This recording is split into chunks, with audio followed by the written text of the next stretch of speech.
hay errores que estamos cometiendo ahora que sí están vinculados al cáncer. De las cosas que más causa cáncer es... Las terapias de cáncer que existen tienen 3 enfoques. Tú tienes un tumor, lo cortamos, lo quemamos o lo envenenamos. Hay cosas que no hay que hacer, que francamente no dan resultado. Como por ejemplo, ¿qué? Hay probabilidades entre el 8 y el 10% de que la persona muera por la...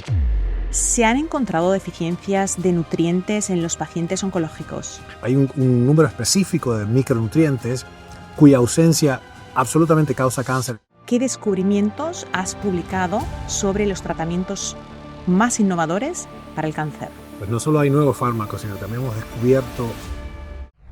Cómo curar es un programa sin fines de lucro, sin patrocinadores. Si quieres apoyar mi canal, te invito a que te suscribas, a que comentes y a que compartas estos episodios. Puedes también visitar vitatienda.com o vitatiendaeuropa.com. Todas tus compras ayudan a que podamos traer los mejores y las mejores invitadas y para que este programa pueda realizarse sin necesidad de patrocinadores, para que la información que te ofrezco sea información objetiva y nunca apoyando absolutamente nada en lo que no crea al 100%. Ernesto Prieto Gratacós, bienvenido a Cómo Curar. Un gusto, querida. Gracias por tenerme aquí. La verdad que es un honor. Siempre un gusto verte. Ernesto, ¿cómo empieza el cáncer? Pareciera ser que es un recurso antiguo, filogenéticamente muy antiguo, para que un tejido que está bajo cierto estrés biológico, concretamente hipoxia o falta de enzimas respiratorias o alguna cuestión así estrictamente energética, sobreviva y no tenga lo que sería un infarto agudo, un infarto tisular agudo. Los infartos no son solo del corazón, cualquier tejido se puede infartar. De hecho, ¿te acuerdas de la serie Doctor House? Que cojeaba a este doctor brillante diagnosticadores porque tuvo un infarto del cuádriceps. Entonces hubo que sacarle aquello, una necrosis, lo digo por la memoria, ¿no? Entonces cualquier tejido se puede sencillamente infartar. La cuestión es, pareciera ser que, y de hecho hay muchos experimentos detrás de esto, nuestro laboratorio ha contribuido también, si tú puedes hacer que un tejido de a poco vaya, se lo puedes ir ahogando de a poco, restringiendo el oxígeno circulante, o manteniendo el oxígeno pero bajando los nutrientes que son precursores de las enzimas respiratorias, explicaremos qué es la respiración después, ese tejido tiene la oportunidad, la opción de pasarse a un régimen de producción de energía que es esencialmente más y más anaeróbico cada vez, o sea, prescinde del oxígeno.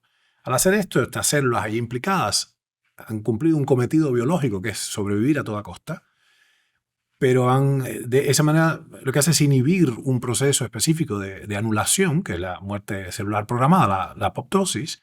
Resulta que es malo que se salven las células, es malo para el hospedero como un todo, porque esas células, entonces, al no morir, siguen replicándose y empieza a haber un overcrowding, empieza a haber más células que espacio, y esa es la formación de un tumor sólido, ¿no? Esto no es en 2 días.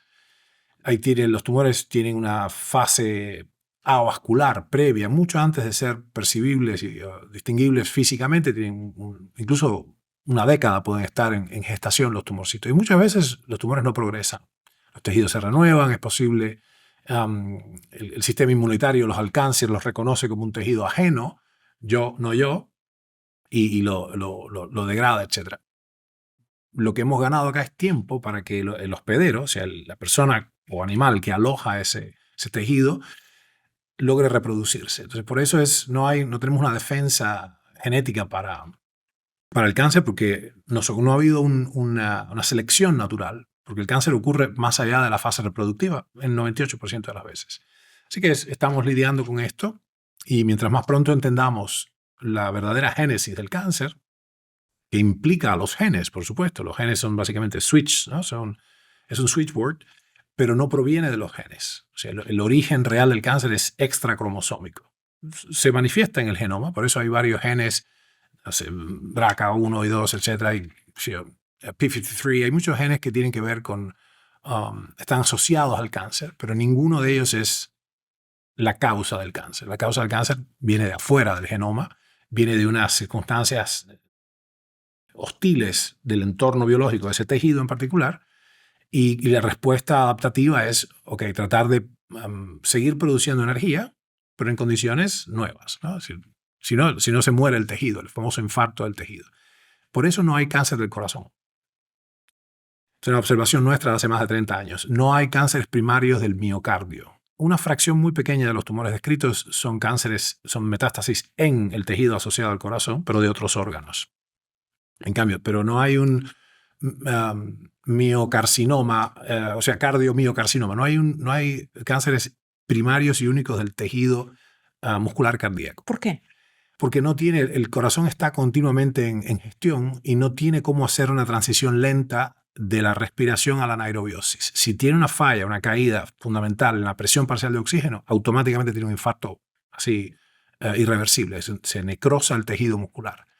Entonces ahí tienes lo que yo decía, el infarto tisular, en este caso del corazón mismo. Nunca el corazón no tiene tiempo a hacer esa lenta transición de la respiración a la fermentación. Para los que nos escuchan, hay dos maneras fundamentales de obtener energía en los tejidos vivientes, y esto es así para todo el mundo viviente, animal y vegetal.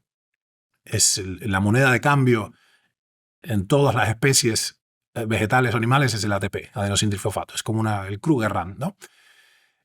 ¿Por qué vías fabrican los diferentes organismos este ATP? Es diferente y por lo menos en los animales superiores este ATP se obtiene de dos grandes maneras. Fundamentalmente es o lo fermento, como hacen las bacterias con el yogur, agarran el azúcar de la leche, la lactosa, y le sacan la energía que tiene, y el resultado que dejan, bueno, es lactato. O ya animales superiores, los animales más complejos, multicelulares, pueden agarrar esos mismos azúcares y meterlo en una especie de chimenea que usa oxígeno. Esa es la cadena respiratoria, ¿no? Entonces es un modo mucho más complejo y mucho más sutil. Las bacterias son antiquísimas evolutivamente y entonces esencialmente fermentan, como las bacterias del yogur, Lactobacillus, acidófilos, y los organismos más complejos respiran. Ambos modos de obtener energía o ATP, la fermentación, que es muy rudimentaria, y la respiración, que es muy sofisticada, tienen diferentes rindes energéticos. La fermentación te da muy poco ATP. O sea, muy poca energía. Muy poca energía. Te da unos 2 moléculas ATP por cada molécula de glucosa. En cambio, la respiración puede darte teóricamente como 36 moléculas de ATP. En la práctica, en vivo, esto es más o menos 28 o 30 moléculas de ATP, pero es un montón. Traduciendo esto en lenguaje más sencillo, ¿cómo podemos visualizarlo? Yo tengo dos, como los impuestos, tengo dos fábricas, dos entidades que fabrican energía, paquetes de energía, baterías. Las dos usan la misma cantidad, la misma materia prima, pero una produce con un mecanismo, con un sistema de producción mucho más avanzado, produce 36 baterías por cada libra de materia prima que entra, y el otro produce 2 baterías. Dos fábricas, la misma materia prima, pero el output, la entrega, el resultado, tiene un diferencial de eficacia muy grande. Una es más eficiente que la otra. Mucho más eficiente. La respiración, esta es ventilación. Yo ventilo. ¿Para qué ventilo? ¿Por qué tenemos que ventilar continuamente? Porque el oxígeno es parte de ese proceso de obtención de energía, que es un proceso más avanzado en los tejidos animales. Los músculos, por cierto, pueden hacer, cuando están muy apretados por la demanda funcional, que estás remando, estás corriendo delante de un león, pueden echar mano de este antiguo mecanismo también. O sea, cuando ya la respiración no alcanza, cuando ya el músculo está engurgitado y hay mucha más demanda que lo que el proceso de obtención de ATP normal puede dar, el músculo echa mano de la fermentación también. Y de ahí viene el ácido láctico que se acumula, que termina impidiéndote funcionar, ¿no? Pero el ácido láctico es un recurso extra. Que crea lo que son dolores musculares típicos del ejercicio. Y sobre todo la acidez momentánea, pero el ácido láctico realmente llega a inhibir la función muscular. Por eso todo el entrenamiento, sobre todo los atletas de fondo, el entrenamiento performance atlética intenta subir la capacidad aeróbica para que el organismo tenga más vasos sanguíneos, más mitocondrias, que los músculos tengan una batería respiratoria mucho más amplia para retardar el momento en que llega la acidez, en que el músculo se ve forzado a usar el mecanismo antiguo de fermentación. Esa es una maravilla fisiológica, ¿no? En el medio está la cuestión de que hay varios aspectos de la salud humana que predisponen o previenen de que esto suceda, de que se ocurra ese cambio fundamental. Uno de ellos es justamente la circulación sanguínea. Por eso es que el ejercicio es tan socorrido en prevenir todas estas enfermedades, porque cuando haces ejercicios demandantes sistemáticamente, el organismo genera vasos sanguíneos nuevos. Entonces se llama neoangiogénesis o revascularización. Con lo cual entonces nunca cae el oxígeno de ese tejido. donde tienes un tejido que tiene que hacer su función, ponga el hígado, la próstata, la mama, el pulmón, el fuera, que está continuamente demandado de una cierta cantidad de función y empieza a bajar el oxígeno, por la razón que sea. La persona está anémica, la persona se muda de pronto a una altura, un lugar muy alto y no hay oxígeno ambiental, la persona tiene, qué sé yo, asma o alguna cuestión obstructiva que baja la eficacia de intercambio gaseoso del pulmón, o la persona tiene diabetes y sus vasos sanguíneos se van como secando, como si fueran marchitando, o sea, tienen menos vasculatura en el tejido. Esa caída del oxígeno, que se llama presión parcial de oxígeno, augura un muy mal final ahí, porque el organismo, siempre y cuando sea lento el proceso, si es abrupto, ya dijimos, un infarto del pulmón o de lo que sea, se muere el organismo de golpe. Si no es así, de a poquito el organismo va diciendo, ¿qué tal si nos mudamos? O sea, es adaptógeno. Exactamente. Es una reacción adaptativa. ¿Qué tal si nos mudamos? ¿Cómo era aquel sistema con que teníamos ATP antes, millones de años atrás? Oh, lo tenemos acá todavía. Las células conservan ese mecanismo que se llama glucólisis, ¿no? La glucólisis es que se parte la glucosa en dos. Como tú sabes, es la escisión de la glucosa en dos moléculas, o sea, piruvato, no tiene importancia. Imagínate una molécula de glucosa, la partes en dos y esa la mandas a la hoguera de la respiración. Y si no hay posibilidad de cosechar la energía que tiene la glucosa en presencia de oxígeno, la mando hacia la derecha y la fermento a la fazón de el chucrut o de yogur, ¿no? Estos dos mecanismos han estado con nosotros millones de años. La cuestión es que uno es más eficiente que el otro, y en el caso específico de la fermentación, para que la célula cambie como una fábrica, la fábrica esta que decíamos en nuestra alegoría, para que una fábrica decida dejar de producir baterías con el método evolucionado, la respiración, y regresar atrás, tiene que anular una serie de mecanismos, apagar los switches, eso hay muchos genes involucrados en esto, uno de los cuales es el gen de morirse, el gen de jubilarse. Entonces esa célula no se jubila más. O sea, la parte que se considera apoptosis es esa célula que sobrevive. Exactamente. Cuando las células pierden la capacidad de disolverse, que es la muerte celular programada, es normal, todo el tiempo nos pasa, ahora nos está pasando, lo que pasa es que se eternizan. El rasgo fundamental de los tejidos cancerosos es la inmortalización. Eso es lo que hay que tener claro. No es que se replica sin control. No, se replica igual que siempre. La tasa de replicación de las células en todos los tejidos cancerosos es la misma que el tejido original. Lo que pasa es que dejó de jubilarse. Entonces cada vez tengo más células, pero no hay un mecanismo de limpieza. Las células permanecen y se eternizan, se inmortalizan. Esa inmortalización crea un fenómeno de crowding, cada vez hay más gente. Sobrecrecimiento. Sobrecrecimiento. El ejercicio, el edificio no los contiene, y ahí tienes entonces la aparición de un tumor que empieza a generar problemas, ¿no? Es muy tentador decir que el cáncer ahora se ha puesto de moda. Nosotros hace 30 años estamos luchando por eso. Parecíamos locos, pero lo hemos demostrado. Otto Heinrich Warburg, premio Nobel, es uno de los tipos que en los años 30 determinó todo esto, ¿no? Por medios fisiológicos muy robustos, incontrovertibles, evidentemente los tejidos ya netamente transformados, cancerosos, no necesitan de la respiración. Todavía tienen algún grado de función mitocondrial, si bien las mitocondrias de las células cancerosas, las mitocondrias son las fábricas de energía, ¿no? Las mitocondrias de las células cancerosas son mucho más escasas, tienen mucho menos. Esto lo han probado varios microscopistas, como el doctor Arismendi Morillo, por ejemplo, estudios ultraestructurales. Hay mitocondrias, pero primero son mucho menos, la densidad mitocondrial es más baja en las células cancerosas, pero las mitocondrias existentes tienen defectos estructurales. O sea, son mitocondrias que tienen poca salud.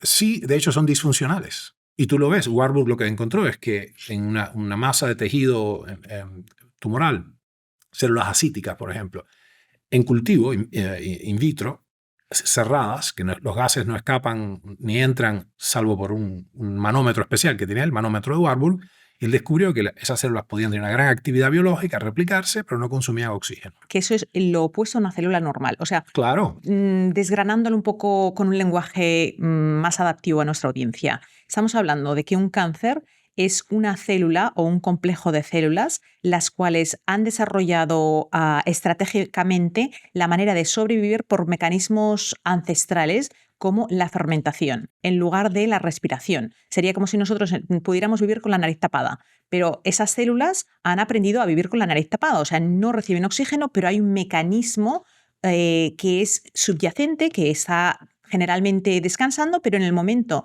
en el que quieren reproducirse, pueden echar mano de ese mecanismo. Otra cosa que has mencionado es que esas células tienen una mitocondria, que es esa batería o esa red energética que fabrica, o esa red que fabrica la energía, que es de mal funcionamiento. Ahora la pregunta que yo tengo para ti. Ahora mismo, las terapias de cáncer que existen tienen 3 enfoques. Y no estamos diciendo que esos enfoques no sean enfoques correctos, pero queremos analizar si esos enfoques son los únicos que deberíamos tener. Entonces, tú tienes un tumor, lo cortamos, lo quemamos o lo envenenamos. ¿Qué ocurre con las células madre que originaron ese tumor? Porque cuando lo cortamos, quitamos el producto de esas células que estabas mencionando que han perdido su salud. Pero ¿qué ocurre con las células originales? Bueno, la cuestión es, hay un viejo adagio que creo que es español, que es muerto el perro se acabó la rabia, ¿no? Entonces es posible, de hecho es una ocurrencia a diario en clínica, que si tú extirpas con suerte de que no haya metástasis y que no haya accidentes intraoperatorios, que no se queden células que van al torrente sanguíneo, si tú puedes extirpar la totalidad de un tumor, incluso si está encapsulado, el problema terminaría ahí. Asumiendo que no hay micrometástasis a distancia, que aún no se pueden ver, no se pueden descubrir, pero que están allí, indiscernibles hoy día por el tamaño que tienen, con lo que se llama LOD, Limit of Detection, límite de detección. Si es demasiado chiquitico el microtumorcito, no lo podemos distinguir ni por vía bioquímicas, análisis de sangre, con marcadores, ni siquiera con un PET scan o una tomografía. Si hay una micrometástasis, eventualmente va a poder retomar el camino, retomar el crecimiento, a menos que hagas algo sistémico. O sea, la cirugía ha probado ser realmente fantástica y la cirugía moderna de los últimos 130 años realmente dio un vuelco increíble en lo que se podía hacer con los tumores sólidos en el último milenio. O sea, primero que hay que aclarar que la oncología dio un salto, la medicina entera, un salto así cuántico en la manera en que gestionaba todo. O sea, que la cirugía, si es a tiempo, si es una cirugía realmente resolutiva, en el sentido que quita todo, para empezar, no importa qué genes haya o no haya, el tejido sano que queda ya no necesita tumorificarse, porque ya se ha resuelto la lesión original. La lesión puede haber ocurrido una década atrás, y eso empieza un camino donde empieza, pues ya por replicación, las células pueden heredar esas condiciones adquiridas antes. En suma, la cirugía puede ser resolutiva, pero esto requiere que sea tomado a tiempo, que no haya micrometástasis o metástasis ya perceptibles, que no puedan ser operadas. Y el problema es que además injuria al cuerpo del paciente. O sea, las cirugías muchas veces, sobre todo extensas, son lesivas para el paciente como un todo, bajan el sistema inmune, producen un montón de problemas.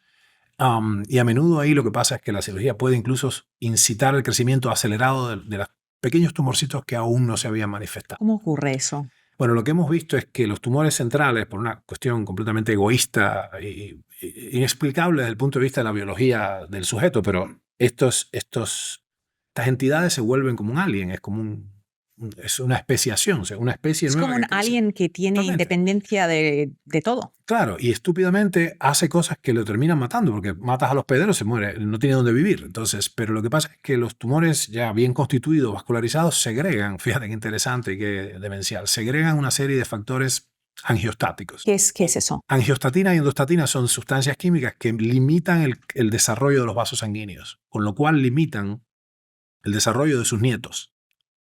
Desde los exiliados, las células que se escaparon para extravasarse, irse a otro lugar y crecer a distancia, metastasis, quiere decir crecimiento a distancia, están contenidas por el tumor original. Pero también el tumor está creciendo y haciendo tropelinas. O sea, contenidas como que es una... En su crecimiento. Ajá, están conectadas. No, no están conectadas. Tienen una limitación a cuántos vasos sanguíneos pueden crecer. O sea, basado en el tumor original. El tumor original segrega esa sustancia. Esto es fascinante. Angiostatina y endostatina. Cuando tú sacas el tumor original, en sangre no circula más estos angiostáticos, es el nombre, y entonces empiezan a crecer los emisarios, los exiliados. Un tipo muy interesante, Judah Folkman, fallecido hace muchas décadas, dijo, la vascularización de los tumores es tan evidente, los tumores tienen vasos sanguíneos tan gruesos, que evidentemente acá, si encontráramos una sustancia, un fármaco que detuviera el crecimiento de los vasos sanguíneos, los tumores no podrían crecer. Es una idea brillante. Lamentablemente hasta ahora ninguno de los fármacos que se han postulado para esto, aprobados por la FDA o la EMA, Agencia Europea de Medicamentos, o la Administración de Drogas y Medicamentos de acá de Estados Unidos, por ejemplo, ninguno sirve para nada. Son lesivos, son tóxicos y no funcionan. Pero la idea permanece atractiva. Ok, esa es la cirugía. La cirugía puede ser muy interesante para nosotros desde el punto de vista metabólico. Como sabes, nuestro laboratorio desarrolló el abordaje estrictamente metabólico de los tumores sólidos.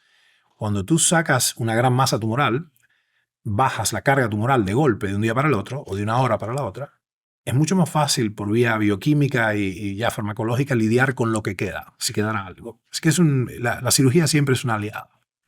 De hecho, entre nosotros, en oncología clínica, los cirujanos están lívidos de furia porque ellos saben que resuelven mucho en los pacientes y después vienen los oncólogos y terminan de estropear al pacientico pobre porque son muy lesivas las otras estrategias. La radioterapia, más o menos en 1901 empezó, de 1901 a 1910 fue un gran furor en Europa y en Estados Unidos con la radioterapia. Explica qué es la radioterapia. Es bañar con un haz de rayos muy intenso, una energía emitida muy intensa a un tejido, lo cual le arranca electrones. Se llama radiación ionizante porque asesta un golpe tan fuerte a las moléculas que forman un tejido que les arranca un ion, los convierte en un ion, te ioniza. Es decir, de saco, o sea, que como sabes, yo voy a hacerte cuento como si tú no supieras, pero las moléculas tienen una estructura estable y cuando yo les saco un pedazo a la molécula adquiere una especie de inestabilidad. Entonces altera su función. Eso se vio que podía liquidar, o sea, la radiación ionizante lastima seriamente los tejidos vivos, empezando por aquellos tejidos, como los tumorales, que son más sensibles a la oxidación.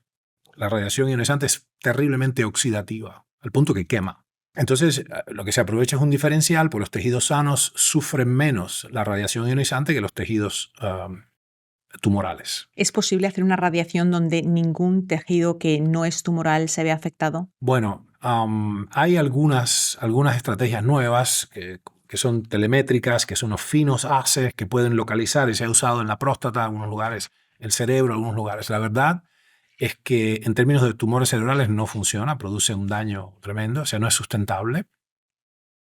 Y en algunos casos ha visto que tiene menos daño y se postula que digamos que mejora un poco la sobrevida. Lo que nos interesa, para el que nos escucha, lo que nos interesa en el fondo es adelantar cualquier intervención que queramos innovar para enriquecer la oncología contemporánea, que necesita desesperadamente una innovación, pues estamos estancados hace mucho en los resultados.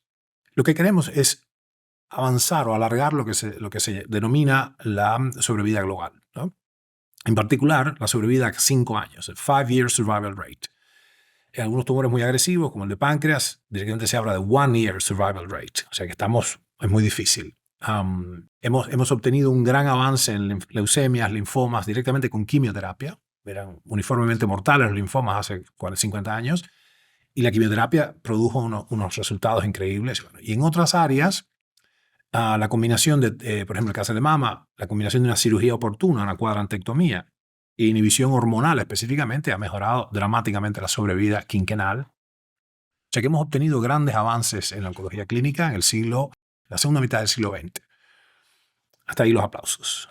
Las estrategias quimioterapéuticas, esencialmente no hay nada nuevo. Después hay inhibidores de punto de control y otras cosas, pero los resultados son muy pobres, por decirlo con cariño.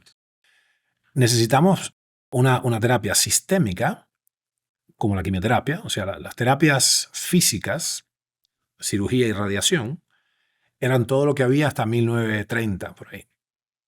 1945 en realidad. La guerra mundial nos trae la posibilidad de que algunas armas químicas, como el gas mostaza, que por accidente se derramaron, resulta que bajaban el conteo de los glóbulos blancos. Tanto que mataban a los soldados que estaban, ¿no?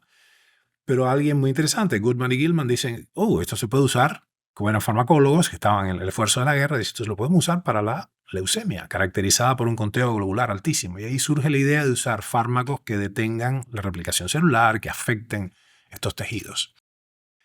La verdad es que ha mejorado mucho la perspectiva, la supervivencia quinquenal y la calidad de vida en relativo a lo que pasaba en la primera mitad del siglo XX, pero es atroz, lo que pasa es atroz. Y en el fondo, dado que cada vez hay más cáncer, por múltiples razones que seguramente podemos llegar a hablar, la sobrevida quinquenal se ha detenido notablemente. La estadística parece mostrar que la gente vive más ahora que hace 30 años. Sin embargo, lo que hemos visto es que es un artefacto estadístico eso, que no es que la gente diagnosticada más o menos a una cierta edad pareja vive más tiempo, sino que se diagnostican antes, o sea, el cronómetro arranca antes. Lo que se puede decir es que la gente, o sea, se ha incrementado el tiempo de vida desde el diagnóstico, pero no porque se ha mejorado nuestra capacidad de curar a las personas, sino porque se diagnostica antes, el diagnóstico más temprano. Eso es una declaración muy fuerte que hay que poder sustanciar. Yo lo he hecho. Son estudios estadísticos que hemos hecho. Pero eso equivale a decir que estamos estancados, genuinamente estancados. O sea que en realidad, a pesar de que se declara que estamos venciendo la lucha contra el cáncer, la verdad es que no lo estamos logrando. De hecho, como tú has mencionado anteriormente, la supervivencia se cuenta en 5 años. Entonces, cuando se habla de éxito de cáncer, si una persona vive 5 años y un día, se considera que esa persona sobrevivió al cáncer a pesar de que murió en el cumpleaños, o sea, al día siguiente del cumpleaños del 5.º año. ¿Por qué se están manejando las estadísticas de esa manera? Y ¿qué esperanza le podemos dar a la población? Porque tú acabas de publicar tu último libro, Oncología Integrativa Práctica. Dime qué descubrimientos has publicado sobre los tratamientos más innovadores para el cáncer. Este es un agregado muy importante que es un libro específicamente para pacientes y familiares, ¿no? Nuestros libros anteriores, Principia Metabólica, Oncología Ortomolecular, Terapia Metabólica del Cáncer, eran libros académicos para médicos, para profesionales de la salud, pero lo que, si bien el core, el núcleo de la innovación de mi laboratorio, de nuestro grupo de trabajo, fue el tratamiento metabólico de los tumores sólidos, que somos pioneros en el mundo en esto, tenemos publicados los papers, todo, con un sinnúmero de pacientes humanos, no estudios preclínicos in vivo en ratoncitos. Ya son estudios clínicos en múltiples patologías. Más allá de que nuestro aporte fundamental es el tratamiento enzimático o con antimetabolitos, el tratamiento de los tumores sólidos, de pronto hay otras cuestiones no creadas por nosotros, pero disponibles y armonizables con lo que descubrimos, que están para aprovechar. Por ejemplo, hay abordajes estrictamente inmunológicos, hay abordajes accesorios a la cirugía, a la quimioterapia. Hay maneras de optimizar los tratamientos metabólicos mismos. Ya sabes, la terapia metabólica es la inyección endovenosa de alguna serie de moléculas que tienen una estructura parecida a la de la glutamina, la glucosa, el piruvato, el glicerol, moléculas que las células cancerosas usan, pero que no son ciertas. Son moléculas artificiales que no son metabolizables. Entonces, nuestra terapia se llama EISA, inhibición enzimática con análogos estructurales, y se hace en el contexto de lo que hace Seyfried, por ejemplo, que es la dieta cetogénica. Se hace en el contexto de una privación de glucosa o carbohidratos, permite una eficacia mayor de las intervenciones metabólicas. Vamos a hacer una pausa, porque estás hablando de esa inhibición de glucosa, de reducir una alimentación cetogénica para la inhibición del cáncer, junto a las terapias que has desarrollado. ¿Por qué es importante, además como terapia antienvejecimiento, como terapia para prevenir tantísimas enfermedades, por qué es importante inhibir la glucosa la mayor parte del tiempo en una persona saludable, o inhibirla a un nivel patológico, sino inhibirla a un nivel saludable? Pero ¿por qué cuando estamos hablando del cáncer se convierte en una estrategia fundamental que en oncología no se usa? Tú no vas a tu tratamiento oncológico y tu doctor te dice, mira, por favor, no jugos de fruta, no frutas, no todo esto mientras hagamos porque la terapia misma oncológica que existe hoy en día sería más exitosa si el paciente supiera que no está alimentando, porque dijiste que hay 2 fuentes de alimentación para esa célula cancerígena. Tenemos glucosa o tenemos la fermentación y utiliza otra metodología. La razón por la que nos mantuvimos en el medio, así en las fauces mismas del monstruo, nosotros tuvimos en una de las ciudades alfa del mundo de habla hispana, tuvimos 13 años una clínica en torno a mi laboratorio, a nuestras ideas. La única razón por la que no pudieron objetar nada al respecto, y hasta la fecha no pueden objetar nada al respecto, es porque primero la tomografía PET, la tomografía por emisión de positrones, que usa glucosa radioactiva y los tumores la captan y se vuelven una mancha brillante en el estudio, es la prueba de concepto de que en realidad los tumores son entidades hipermetabólicas. De hecho, el radiólogo que informa el PET scan, la tomografía PET, dice foco hipermetabólico, en tal lado y con un valor estandarizado de captación de tal número, etc. El otro punto que hizo inasaltable nuestro trabajo es, lo que describí recién es diagnóstico. O sea, la herramienta diagnóstica fundamental del cáncer hoy es la prueba de concepto de que justamente los tumores son entidades hipermetabólicas. Pero el otro punto, que era muy interesante, salta a la vista que podíamos mejorar notablemente la quimioterapia y la radioterapia, y en particular la quimioterapia y la cirugía. O sea, era tan evidente, estadísticamente tan evidente la mejora, los resultados, la optimización de los resultados, que no había como oponerse a una terapia. O sea, éticamente es imposible, es escollo, es un escollo ético. Nadie puede decir, ok, estas ideas son nuevas, son difíciles, no me las hagas, yo quiero que mi paciente viva menos y esté peor. Es imposible. Así que,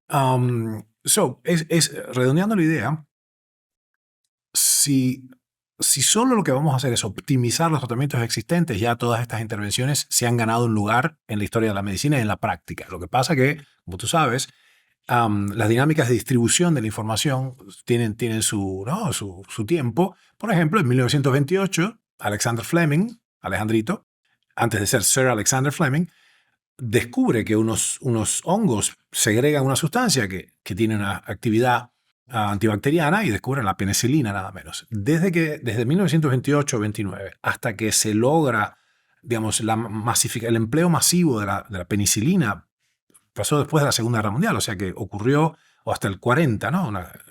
Pasaron muchos años.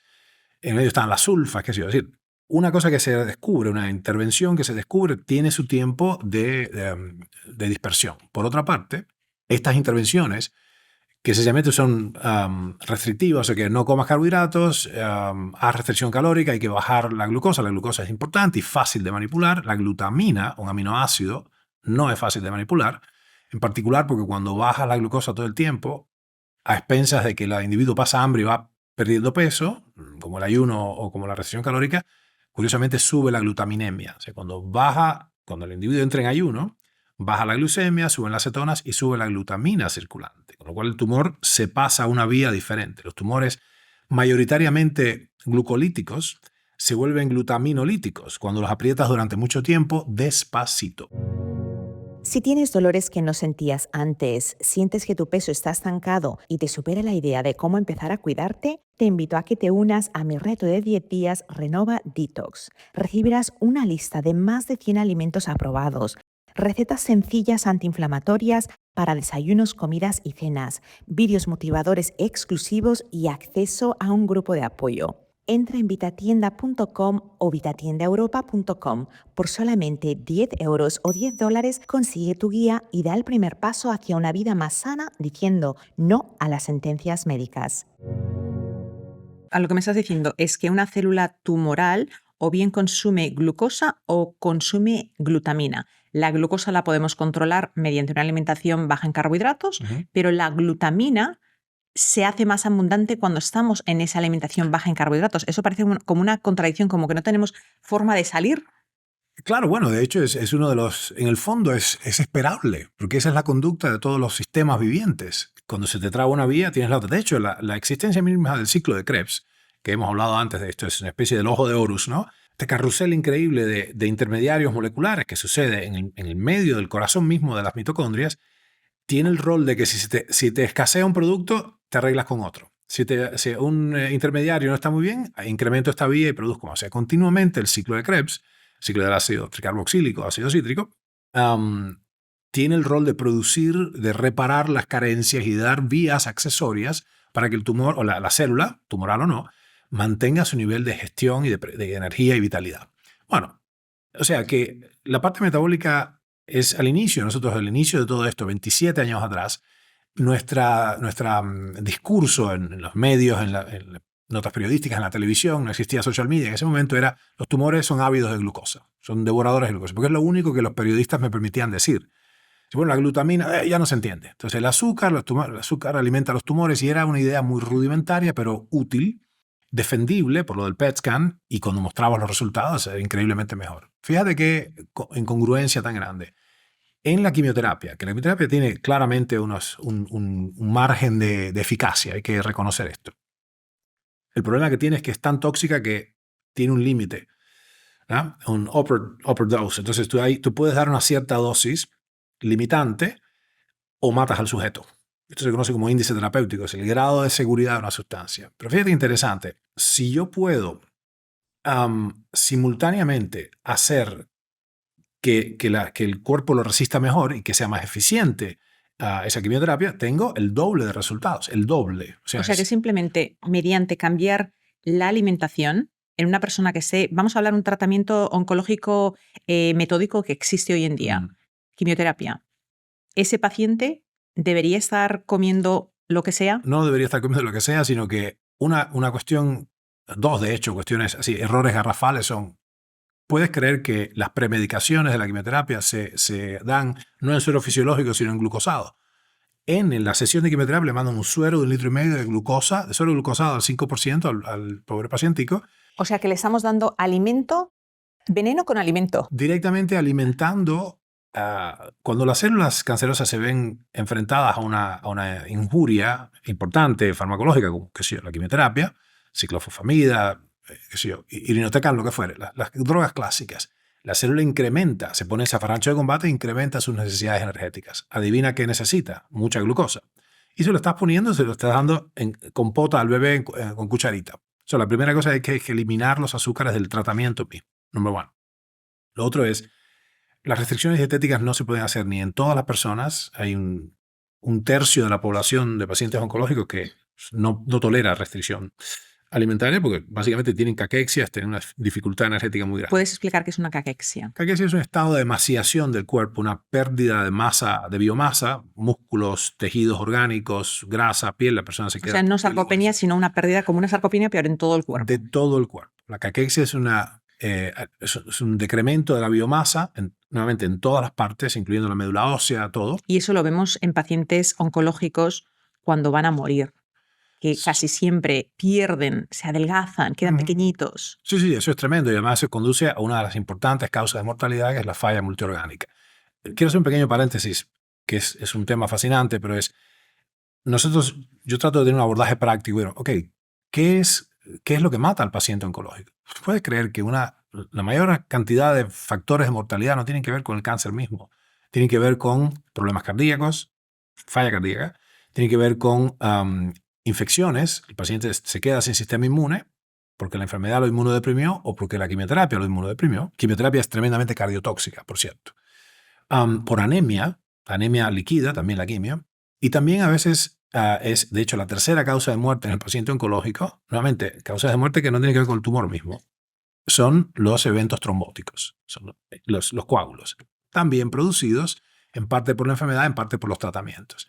Y recién ahí, en la cuarta causa de muerte, tienes la caquexia, la falla multiorgánica, que se pone tan consumidito el pacientico que de pronto los órganos dejan de funcionar, no tienen energía.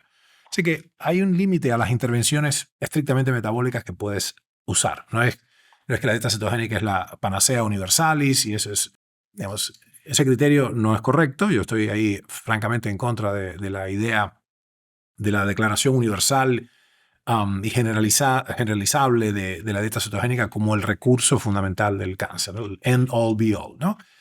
Como una panacea. La panacea. Eso no es así, es muchísimo más complejo. Esa complejidad no es clara para los investigadores que hacen trabajo con especies chiquitas como in vitro o pequeños ratoncitos. Es muy complejo el ser humano, muy compleja la clínica. Y hay aspectos de ética médica, es muy complicado. Lo que sí es seguro que tenemos a la mano de inmediato, podemos optimizar dramáticamente, duplicar, fíjate, duplicar. Como tú sabes, yo no hablo con figuras del discurso, te estoy diciendo cuantitativamente, podemos duplicar la eficacia de los tratamientos en existencia. Duplicar, eso es inmenso. ¿Dónde firmo, no? Pero además se abre una nueva avenida donde podemos entonces realmente usar estrategias desechadas en el camino, como por ejemplo la toxina de Cowley o la propia vacuna BCG contra tuberculosis.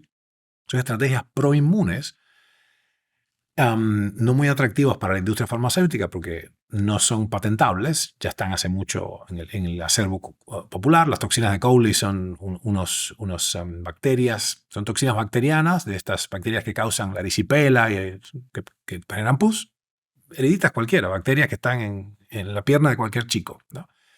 Y la vacuna BCG, Bacillus calmette-guerin, está disponible en todos los dispensarios. Se sabe que si el organismo está fuerte, metabólicamente fuerte, inmunológicamente fuerte, y tú recibes esas inyecciones, el sistema se alza, el sistema inmunitario del paciente se alza y empieza a descubrir, como si lo despertaras de un cachetazo, y empieza a descubrir, esta célula no tenía que estar aquí, y se la come.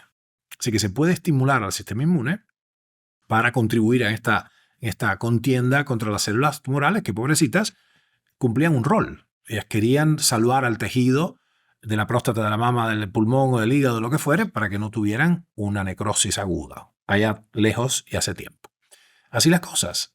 En oncología integrativa práctica lo que ponemos es patología por patología y 18 protocolos prácticos de 18 patologías oncológicas.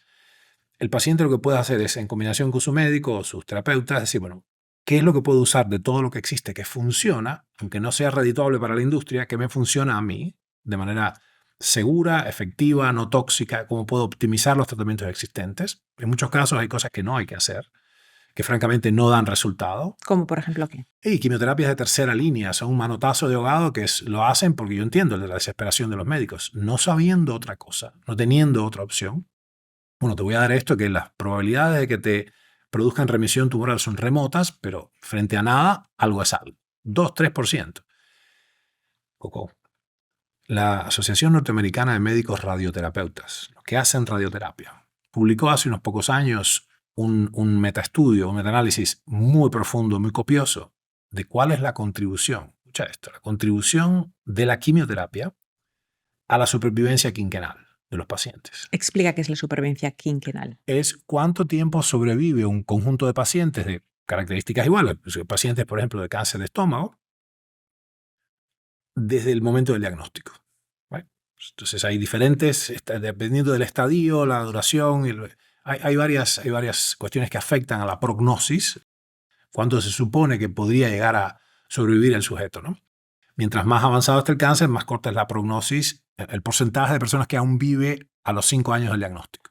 Esto está muy bien. El Instituto Nacional del Cáncer ha hecho un trabajo sistémico muy bueno, clasificatorio. Bueno, acá si nosotros podemos, como te decía, incrementar masivamente la supervivencia quinquenal, sería una pica en Flandes, como decía mi madre. Bueno, la quimioterapia, el aporte neto de la quimioterapia es de 2,3%. O sea, si yo tengo un cáncer y hago un tratamiento de quimioterapia, tengo un 2,3% de posibilidad de alargar mi vida. Sería así. Varias personas contribuyen a que se haga algo. Por ejemplo, varias formas de medicina contribuyen al resultado. El resultado es una torta, un cake. Bueno, el 40% es de, qué sé yo, el diagnóstico temprano, el 60% es de la cirugía, 25% de las hormonas. De esa torta, la responsabilidad en los resultados de supervivencia quinquenal, la quimioterapia obtiene un 2%. Es una pequeña lasquita así. Eso ha sido, no lo hicimos nosotros, eso lo hizo la Sociedad Norteamericana de Médicos Radiólogos. Está ahí en PubMed, es un artículo inasaltable. Tú no lo vas a escuchar en ninguna parte, eso, pero eso equivale a decir, bueno, y de hecho el paper termina diciendo, seriamente tenemos que analizar por qué seguimos proponiendo estrategias quimioterapéuticas a pacientes de segunda línea, que ya la quimioterapia hizo el rol que hizo, la enfermedad no cesó, sino que volvió. O sea, o no hizo efecto, o hizo efecto un tiempo y después recidivó, decimos, o sea, hubo un recrudecimiento de la patología, el tumor retomó el crecimiento. ¿Por qué le vamos a ofrecer esto al paciente que no tiene ninguna posibilidad de funcionar? Es más, hay estudios de los británicos que aún son serios y no corruptos, en un hospital muy importante, se llama Royal Marsden de Londres, que en los 30 días siguientes, 4 semanas después de empezar una quimioterapia, hay probabilidades entre el 8 y el 10% de que la persona muera por la quimioterapia. no por la enfermedad de base, por eso se pone en 4 semanas. Difícilmente una enfermedad progrese tanto, un tumor para ultimar al paciente en solo 4 semanas. ¿Okay? O sea, es muy sospechoso las muertes ocurridas en las 4 semanas siguientes a una quimioterapia, es muy sospechosa de iatrogenia. Como tú sabes, en general... Explica qué es la iatrogenia. Iatrogenia es el daño causado por el acto médico. Que puede ser muerte o no, puede ser un daño, lo que fuere, pero la iatrogenia es el daño causado. En Estados Unidos, como sabes, en este país, la tercera causa de muerte es la iatrogenia. La tercera causa, el error médico. El error médico. Uh-huh. Eso es cada año increíble. 240.000 personas, cada año, mueren por error médico. Eso en Estados Unidos solamente. Probablemente en países menos desarrollados, como hay menos intervenciones médicas, hay menos muertes por error médico. Hay más muertes por otras cuestiones, infecciosas, lo que fuera, degenerativas, pero no. Extrañamente, irónicamente, eso se descubrió cuando había huelga de sanitarios, que bajaban la tasa de mortalidad. O sea, bueno, hay mucho para trabajar. Quiero recordarle a nuestros televidentes que esto se los está diciendo un profundo convencido de la importancia de la ciencia y del progreso médico. Yo, de hecho, soy un estudiante de las ciencias, de la historia de las ciencias. Mi próximo libro, como creo que ya te dije, es un libro de historia de la medicina que se llama La espiral infinita. O sea, yo sé de lo que estoy hablando cuando te digo que hemos hecho un avance extraordinario en los últimos 120 años en medicina. O sea, las condiciones de vida en el siglo XIX eran inenarrables, o para atrás, aún peor. Habiendo declarado esto, la oncología contemporánea está pidiendo a gritos una innovación. Así que terapias como las que inventó nuestro laboratorio, la terapia EISA, ¿no? Terapia metabólica de los tumores sólidos, con inhibición enzimática por vía endovenosa, en el contexto de una dieta cetogénica, como hace Thomas Seyfried, terapias proinmunológicas con la BCG, la toxina de Cowley y otras cuestiones muy antiguas, ya ni siquiera son nuevas, están establecidas en la medicina, ni siquiera hay que presentarlas a la FDA, ya se viene haciendo hace mucho. No hay ninguna duda de que son seguras y efectivas. Y otras drogas nuevas que hay lo que se llama repurposing, o sea, en nuestro libro, Oncología Integrativa Práctica, describimos con pelos y señales un conjunto de estrategias farmacológicas sencillas con drogas que valen unos pocos dólares por aplicación y es el uso, se llama repurposing, la reevaluación de antiguas drogas de muy conocida eficacia y con mecanismos muy claros para optimizar el tratamiento del cáncer. En muchos casos, antiguas drogas como, qué sé yo, antihelmínticos, antiparasitarios o drogas antiinflamatorias, resulta que detienen al cáncer seco, dependiendo de qué dosis uses y qué tipo de cáncer sea, en qué estadio esté. Sumando todo eso, haciendo esta es la definición real de medicina integrativa, de oncología integrativa. Cuando tú escuchas hablar de oncología integrativa, bueno, son flores de Bach y medicina germánica, no sé cuánto, y aromaterapia, es decir, please, ¿cómo vamos a no incorporar la cirugía y en las patologías hemato-oncológicas la quimioterapia es fundamental? Leucemias, linfomas, incluso los seminomas, cáncer testicular, ¿no? Cáncer tiroideo. Hemos avanzado muchísimo. Traigamos todo lo que funciona, desde la cirugía hasta la nutrición, y en el medio todas las demás cosas, terapia metabólica, fármacos reposicionados, terapia inmunológica, y en su conjunto armemos realmente una carpeta de intervenciones de bajo costo, altísima eficacia y gran sustentabilidad. ¿Es más económico utilizar tu abordaje oncológico integrativo que una terapia oncológica que hoy en día puede costar $25.000 al mes, 30.000? Sí, claro, porque de hecho yo convencí a los oncólogos en su momento, más de 20 años atrás, de que el paciente les iba a durar más.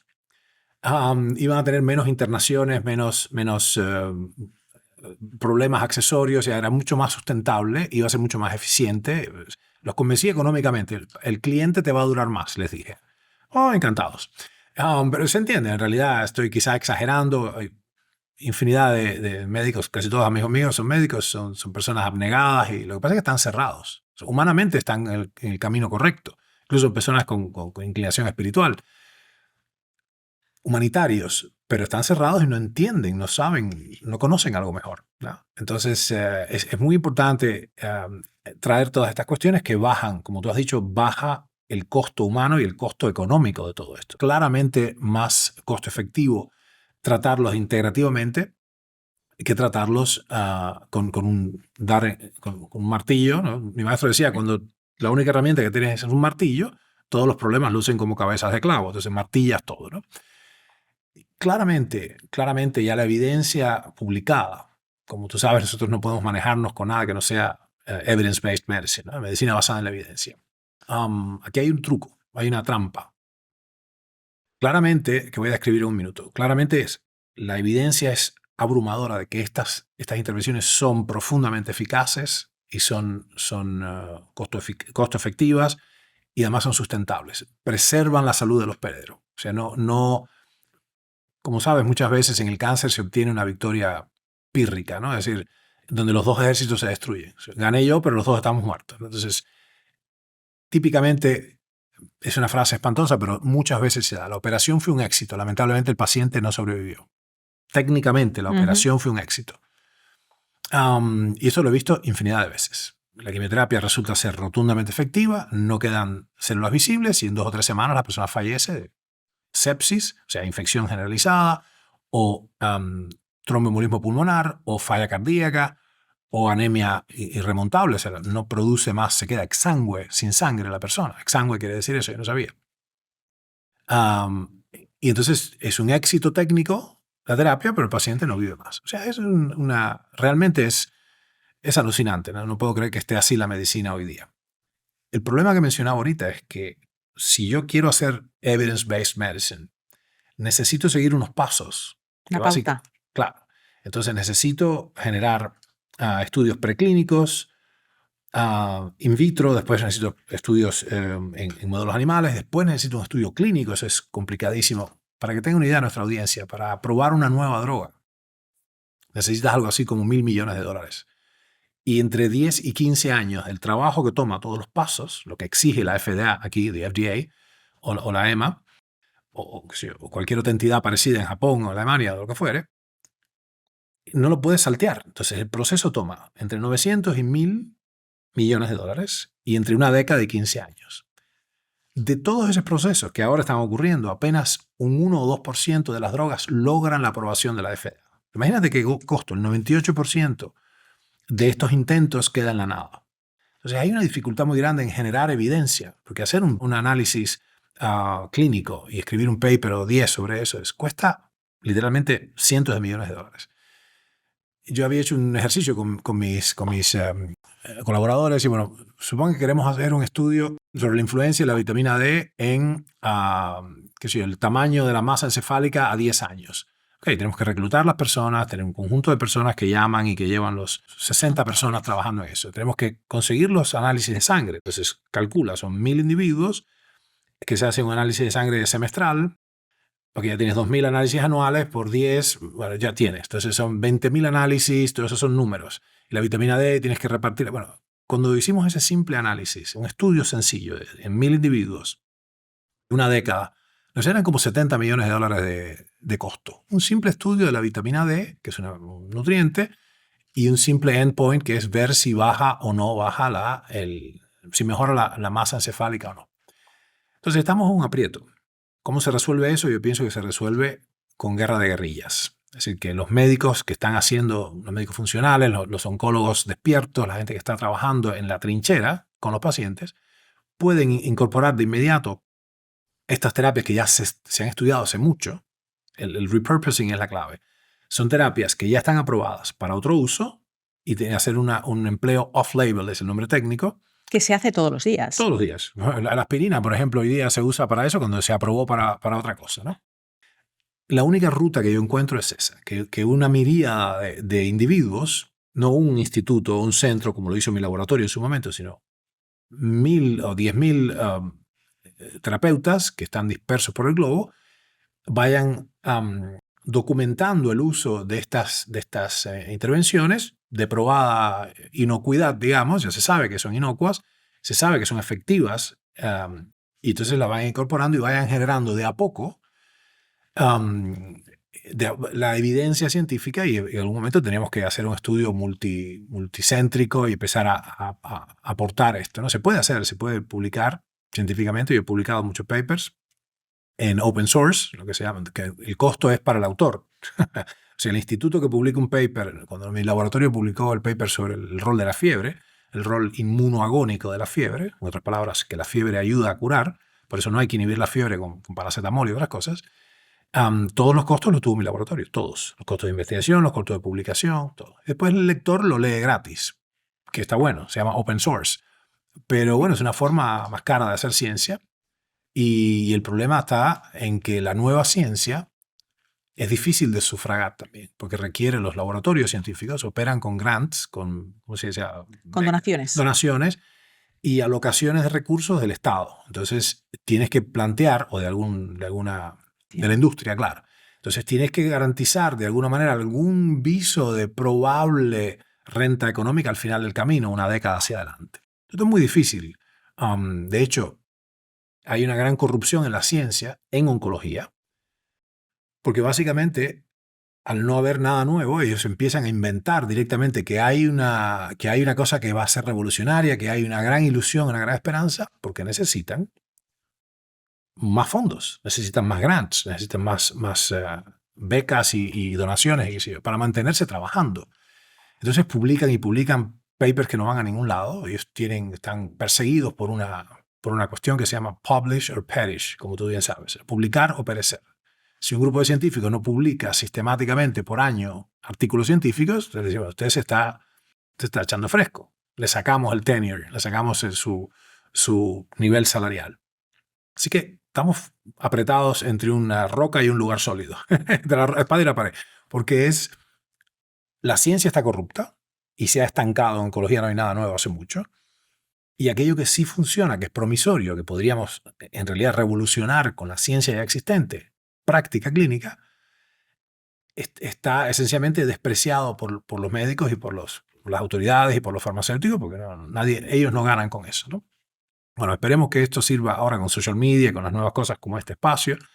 Esperemos que esto sirva para diseminar la información que genuinamente salva vidas. Llevamos casi 3 décadas específicamente en oncología y hemos visto cosas extraordinarias. Solamente con las intervenciones metabólicas ya probamos que hay 13 tipos de enfermedades cancerosas diferentes que son sensibles, profundamente sensibles a la intervención de supresión de glucosa, supresión de glutamina y inyección de análogos estructurales. Cuando haces esa supresión de glutamina, ¿es por un tiempo limitado porque el cuerpo puede vivir con un nivel de glucosa bajito porque tenemos la gluconeogénesis? O sea, el cuerpo va a encontrar otras vías de crear suficiente glucosa. Pero ¿qué ocurre con el de glutamina? Porque el aminoácido glutamínico es esencial para la vida. O sea, no podemos estar sin glutamina por mucho tiempo. Sí, en el fondo tienes razón. Esto se puede hacer como por oleadas, ¿no? Es una cosa pulsátil. El cuerpo no es ajeno a estas secreciones pulsátiles. Todas las hormonas tienen una secreción pulsátil. No estás todo el tiempo segregando hormonas, sino que hay las que son diurnas, y las que son matutinas, y las que son nocturnas, y las que se hacen, que van el periodo, el ciclo ovárico de la mujer es un ejemplo. Hay una fase lútea y después hay un descenso de las hormonas, todo esto. Así que se puede hacer, concebiblemente se puede hacer que tú pones al paciente en una restricción severa de múltiples nutrientes en un momento del ciclo y después afloja. Lo que nosotros decimos es eso, el paciente hace ciclos apretados donde tiene unas restricciones muy grandes, se trata y después deja y afloja. Incluso si la glucemia sube a 80 no es ningún problema. Nosotros hemos trabajado incluso con glucemias de un solo dígito. Esto es una técnica muy particular que desarrolló mi laboratorio, es una invención nuestra, usando insulina inyectable y otro tipo de cosas, para en un momento muy específico, que dura un par de horas, crear un profundo desbalance energético. ¿Cómo es posible que esto lo tolere el ser humano? Lo tolera porque todos los tejidos sanos, el cerebro, el pulmón, el hígado, los riñones, los tejidos del cuerpo sanos, o sea, los que no tienen cáncer. Los que no tienen cáncer, los tejidos sanos del cuerpo, incluido la piel, los músculos, los huesos, todo el mundo, tienen una demanda de glucosa que es mucho más baja que la demanda de glucosa por unidad de tiempo, que la demanda de glucosa del tumor y la demanda de glutamina del tumor. Si nos acordamos, los televidentes se acordarán que cuando dijimos la alegoría de las dos fábricas que fabrican baterías, como la ATP, una fábrica entregaba 2 baterías y otra entregaba 36 baterías por cada libra de materia prima que entra. Bueno, esta es la razón por la cual yo puedo apretar al organismo del hospedero hacer una constricción muy importante, una constricción de estos nutrientes. Los tejidos sanos sobreviven a ello, lo aguantan perfectamente.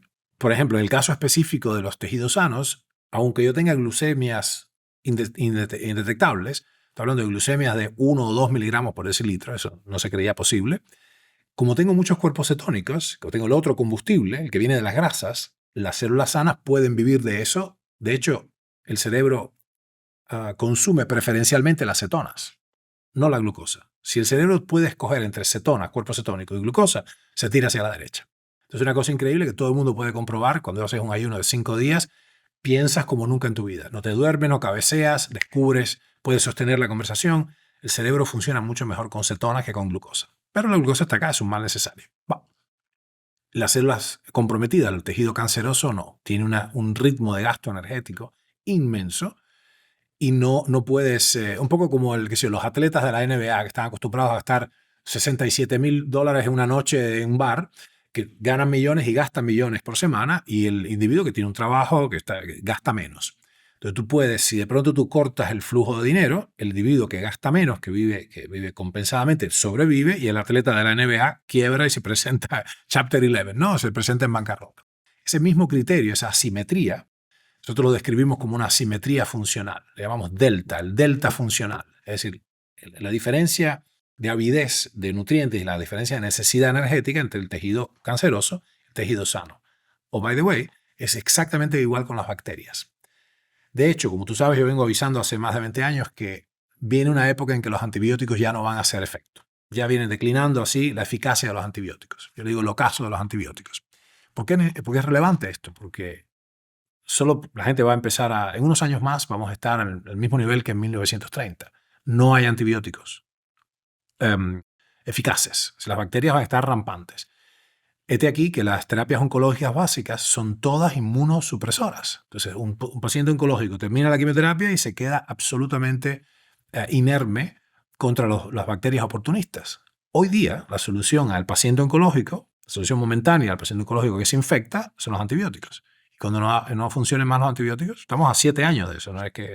Y eso es por el sobreuso extendido que hay de antibióticos y porque se añaden antibióticos a los alimentos que se les dan a los animales que consumimos, y ya llega un punto que el organismo dice no. Totalmente. Y las bacterias ya se han acostumbrado. Esta es una de las reacciones esperables de todo sistema viviente. Se adapta a las dificultades. Al principio, lo mismo con la quimioterapia. Tú das quimioterapia inicial y un tumor se reduce 80%. Y dices, wow, estamos en buen camino. Bien. El 80% de las células que murió era sensible a la droga, y el 20% que quedó no era sensible, era moderadamente sensible. Se quedan ahí todas cachuzas. Puede que haya incluso 2 años para adelante. Esas celulitas lenta pero seguro se están reproduciendo, y cuando vuelve a crecer el tumor, tú usas la quimioterapia que había sido efectiva y ya no hace efecto. Entonces, es un fenómeno descrito muy bien en oncología clínica, se conoce como multiresistencia. Este es la pesadilla de los oncólogos, la multiresistencia. Ocurre lo mismo con los antibióticos. Yo me acuerdo, yo tenía 17, 18 años y yo era sanitario mayor del ejército occidental en La Habana. Yo hice, en mi camino hacia tratar de ser fisiólogo y todo esto, una de las cosas que hice fue entrar en ciencias médicas, ¿no? En un momento muy difícil de Cuba donde, anyways, I digress. Pero yo recuerdo haber puesto miles de inyecciones a los reclutas que tenían infecciones tipo blenorragia, uretritis inespecíficas, supurativas, sífilis incluso, con una dosis de penicilina cristalina, le llamábamos rapilenta, eran unas jeringas así enormes, una inyección, se acabó. Estoy hablando del año 84, 85. ¿Y ahora? Ahora necesitas ciclos combinados de múltiples antibióticos y dale que dale, porque las bacterias se han adaptado. Las bacterias se han adaptado y las cepas que continúan vivas básicamente son resistentes a cualquier medicación conocida. Así que estamos en una circunstancia difícil, y mientras más pronto pueda la cultura entera darse vuelta hacia nuevas intervenciones, y en particular intervenciones integrativas, mejor. Vamos a salvar millones de vidas, ya te digo. Si has usado colágeno esperando efectos anti-envejecimiento, es probable que no hayas notado ningún cambio. La mayoría de colágenos pueden ayudarte a reducir el dolor o al crecimiento de las uñas y hacerlas más fuertes. Allí, el tamaño de la molécula de colágeno no importa porque los fibroblastos de esas áreas las absorben. Sin embargo, cuando estamos hablando de activar la producción de la piel porque queremos estar más jóvenes, necesitamos moléculas mucho más pequeñas. Mira, el colágeno, una vez lo consumimos, tiene que pasar del intestino a la sangre donde se transporta. Ahí tiene que empezar a cruzar capas de piel hasta llegar a la dermis, donde se encuentran los fibroblastos que son lo que producen tu propio colágeno. Estimular los fibroblastos de la dermis activa la producción de tu propio cuerpo. Eso es lo que ocurría cuando tú tenías 20 años y con los años los fibroblastos pierden esa habilidad porque no están estimulados. Por eso he creado Silk Collagen, el primer colágeno activado con extractos de seda. Sus moléculas son tan pequeñas que logran estimular los fibroblastos de la piel, creando una tez más luminosa, líneas más finas y una piel más firmes, con efectos notables en 30 días. Prueba Silk Collagen, visita vitatienda.com o vitatiendaeuropa.com. Entra el código Cómo Curar y recibe un 10% de descuento en tu primera compra. En tu libro Oncología Integrativa Práctica describes con mucha elegancia todos estos procesos de qué puede un paciente pedirle a su oncólogo, a su médico, pero la pregunta es ¿dónde y cómo? O sea, tú describes exactamente de una manera extremadamente generosa, porque tú y yo hablamos hace un año sobre ese tema en particular, y aquí tú lo estás regalando para que cualquier médico lo pueda poner en práctica. Me pongo yo como ejemplo, si yo tuviera ahora una situación que tengo un tumor, que tengo un cáncer, estoy escuchando este podcast, leo tu libro, me siento esperanzada, ¿a dónde voy? Bueno, lo que hemos hecho en principio es describir de manera completamente accesible los nombres genéricos, por ejemplo, de estas sustancias y estas intervenciones para que la persona no quede ligada a una marca en particular. Lo que yo pienso que tiene que hacer la persona es primero estudiar muchísimo, porque es una circunstancia muy rara donde muchas veces el paciente conoce más, porque tiene una enorme avidez por saber, su vida le va bien a ello, el paciente termina conociendo más de estas opciones que el propio terapeuta que tiene, su propio médico de cabecera, que el oncólogo concretamente. Los oncólogos, la verdad sea dicha, están muy ocupados, los oncólogos de línea, ¿no? El médico de a pie está hasta acá de trabajo, y tiene una fuerte presión institucional. O sea, los médicos incluso pueden perder su puesto de trabajo en el hospital tal si hacen tal cosa. Yo esto lo he visto cientos de veces a lo largo de estas 3 décadas, donde una persona se atreve siquiera, un médico, a proponer cosas diferentes y vienen los abogados de la medicina prepaga, del seguro médico, y le dicen, no, doc, esto no lo puedes prescribir en este hospital. O sea, hay entidades, no sé cómo se llaman, pero hay unos celadores en los hospitales que son a la vez médicos y abogados, una cosa así, o abogados con conocimientos médicos o médicos con conocimientos legales, que constantemente vigilan que las prácticas que se ejecutan en el entorno hospitalario estén en el plan médico obligatorio, el PMO. Es la única manera que el seguro médico paga por esas intervenciones. La entidad hospitalaria es una empresa privada, los celadores, estos vigilantes, son inspectores del seguro. En el medio el paciente queda con un conocimiento, si es información técnica, con unos conocimientos dispersos, escasos, con mínimos, y el médico no sabe qué decirle. Por otra parte, ¿dónde se consiguen estas cosas? Bueno, es posible que los médicos más despiertos puedan prescribir lo que se llama, ¿cómo se dice en español? Sería como farmacia de especialidades magistrales. Son recetas magistrales, ¿no? Esto no requiere aprobación de la FDA y la EMA, no hace falta, porque no es un fármaco que se vende en la farmacia con ya etiqueta final. Es una preparación magistral, que es el saber, el arte médico. Esto está permitido. Que es la medicina de verdad. Claramente, lo que ha sido la medicina de verdad durante siglos, ¿no? El apotecario y todo esto, claro. Bien mencionado. Para mí el paciente tiene que saber lo suficiente. Yo creo que todo esto empieza en la instrucción.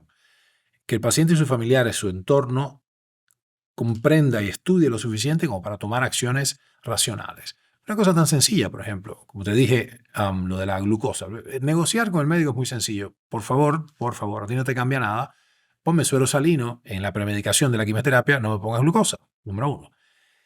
Y después, si se puede evitar, por ejemplo, el uso de los corticoides, los esteroides antiinflamatorios, como la dexametasona y todo esto, son profundamente disruptivos para el metabolismo del paciente. Estamos asegurando que se diabetice el paciente. En tan solo unos días de usar usualmente la premedicación y la postmedicación asociada a la quimioterapia, son 5 días seguidos de dexametasona o qué sé yo, cualquier del tisonabel, lo que fuera, cualquier corticoide, glucocorticoide. Son antiinflamatorios muy poderosos, pueden salvar la vida en un momento agudo.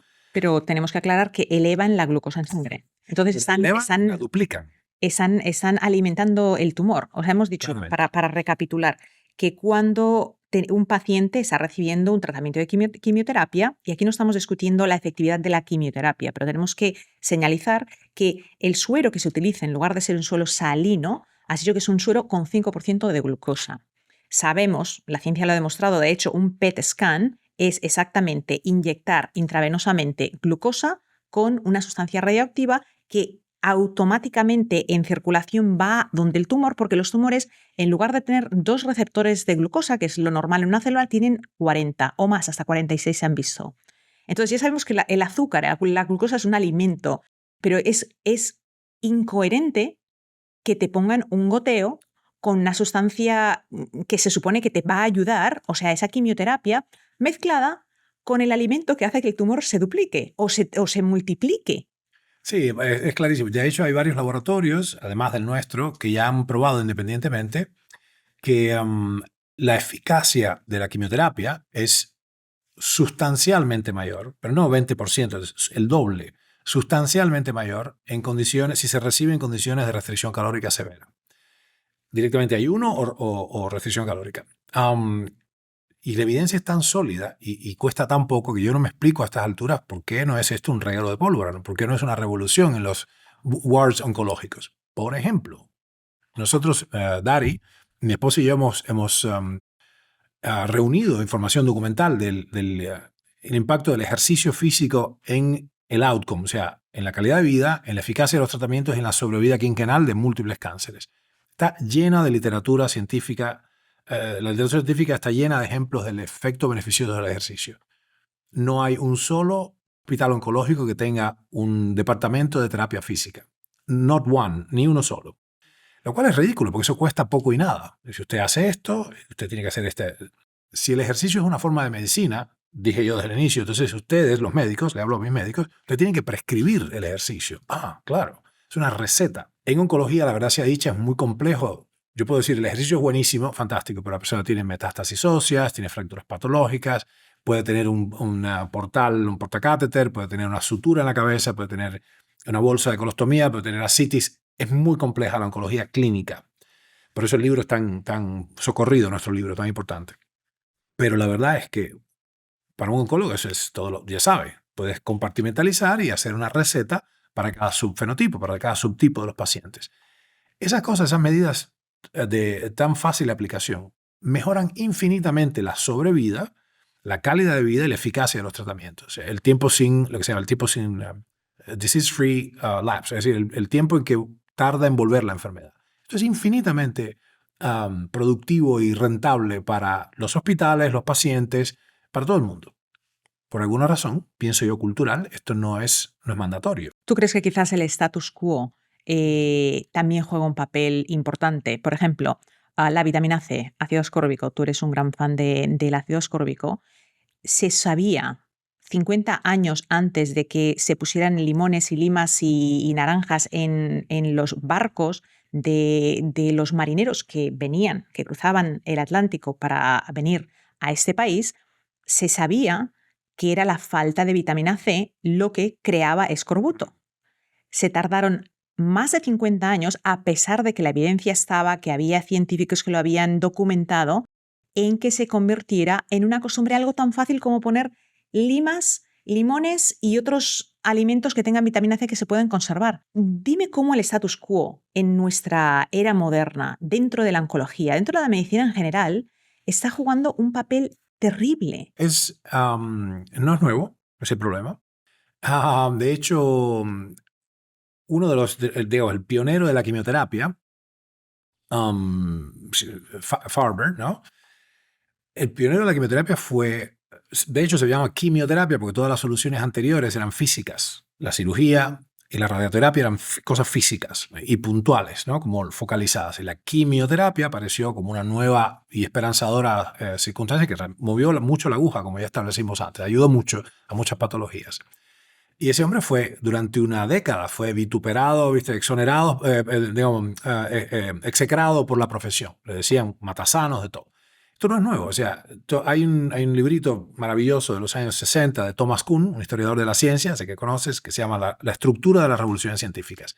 Y está claro que todo descubrimiento es poderosamente rechazado por la ortodoxia, por el statu quo. Es decir, las condiciones en que ahora funciona un gremio, sea lo que fuere, se cristalizan y las nuevas espigas, las nuevas ideas son así rechazadas. De plano, es una cuestión sistémica, ¿no? Niels Bohr, un físico brillante del cambio de la física mecánica cuántica, uno de los grandes físicos premio Nobel, Niels Bohr, dijo, las nuevas ideas jamás se abren paso, no son nunca aceptadas. De hecho, terminan cambiando la realidad cuando los antiguos popes mueren. O sea, que las nuevas ideas se aprueban decía, un entierro a la vez. Sí. Un entierro a la vez, dice él. Fatal. Me permito sugerir que se jubilen, ¿no? Que no hace falta que se mueran los oncosaurios, como digo yo, pero que se jubilen. Y hace falta que den paso a... Y de hecho, las nuevas generaciones de oncólogos ya están mucho más despiertos. Ya esto no es árabe medieval. Esta es una cosa que no se entiende nada. Ahora ya es como, ok, ya. Ahora cuando nosotros empezamos no había nada del metabolismo, ahora es un reguero de pólvora, ahora todo el mundo está interesándose en los aspectos metabólicos del cáncer. Lamentablemente, el grueso de los esfuerzos está siendo destinado a terapias patentables, o sea, soluciones patentables a este problema. ¿Hay dinero envuelto en esa metodología? Sí, claro, es la única manera de hacer, como describí antes, es increíblemente caro el proceso de aprobar una nueva droga, con lo cual tiene que haber, aunque sea un atisbo, una pequeña esperanza de que sea redituable y que además tiene que no estar en el arte previo. Cuando una cosa está en el arte previo hace mucho, ya no lo puedes... incluso antiguas drogas patentadas, cuando pasa un tiempo X alocado por el Estado, ya esa patente cesa, la patente expira y esa sustancia puede ser usada por todo el mundo. Esto es un recurso que se ha hecho, está en la ley, está aprobado hace muchos años para que justamente la gente se beneficie, ¿no? We the people nos beneficiemos, nosotros el pueblo. Y entonces lo que pasa es que cuando una droga cumple su ciclo, expira la patente, entonces todos los demás competidores empiezan a vender el genérico. Eso sí es muy importante, ha habido una importante ley de genéricos en todo el mundo. Eso beneficia a la humanidad porque bajan los precios. Pero entonces a la vez las farmacéuticas no tienen mucho incentivo en seguir promoviendo una sustancia que ellos mismos vendían, pero que la patente ya expiró. Y que es una sustancia que lleva en el mercado 40 años y que no se puede ganar dinero. Claro, no tienen lo que se llama el usufructo exclusivo. Entonces no se ponen detrás de ello y todo. Entonces están en una carrera desesperada para encontrar análogos de esa droga que tienen un radical en el cuarto carbono, una cosa un poquito diferente, que entonces es una droga nueva y eso recibe una nueva aprobación de la FDA, patatín, patatán. Entonces es todo el ciclo que tenemos. Hay que entender de dónde viene todo eso. Entonces, número uno, redondeando, toda nueva idea es ferozmente atacada por la ortodoxia, por lo que ya existe, por obvias razones, porque les mueve el piso. Segundo, no hay incentivo en la industria para dejar que florezcan estas intervenciones de probada eficacia, porque no hay un incentivo allí. Y en tercer lugar, hay una ceguera inherente de las personas que tenemos una cierta pereza, una cierta desconfianza a lo que es nuevo. A lo que es nuevo. O sea, yo lo vengo haciendo, yo tengo una experiencia, esto lo hago hace muchos años, ¿qué es esto nuevo? ¿No? Una vez yo me di cuenta, muchos años atrás en Cuba, de muchacho, que en su momento la gente en Cuba hacía lo que se llama la escuela al campo. La escuela se va 6 semanas, los alumnos y los profesores sin los padres a trabajar en el campo y a hacerlo. Aprendimos muchísimo, era increíble esa experiencia. Y a mí se me ocurrió que había que, con una asada, que le decimos guataca, que tú podías, en vez de estar yendo hacia adelante para cortar las malezas, tú podías, mirando hacia atrás, poner la asada, clavarla así y correr directamente hacia atrás, cepillando aquello. Bueno, yo podía hacer un surco, o sea, desmalezar un surco en una sexta parte del tiempo. O sea, yo hacía 6 surcos y mis compañeros hacían 1. Se lo planteé al compañero que estaba ahí, al campesino que dirigía eso. No, eso no es así. ¿Qué tú me vas a enseñar a mí? Yo llevo 40 años haciendo esto, así se hacen las cosas. Y tenía, suponte, 13 años de, así es como funciona.